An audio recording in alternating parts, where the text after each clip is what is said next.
একটি জাদুর বনে টুনটুনি নামের এক ছোট্ট হাতি থাকতো।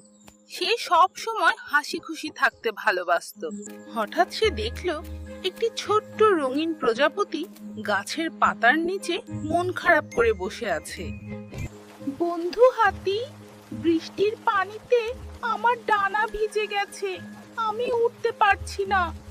টুনটুনি বলল, ভয় পেও না, আমি ফু দিয়ে তোমার ডানা শুকিয়ে দিচ্ছি। কিছুক্ষণ পরই প্রজাপতির ডানা শুকিয়ে গেল। সে খুশিতে ডানা মেলে উড়তে শুরু করলো। ধন্যবাদ বন্ধু, তুমি আমাকে বাঁচিয়েছো। আজ থেকে আমরা সেরা বন্ধু।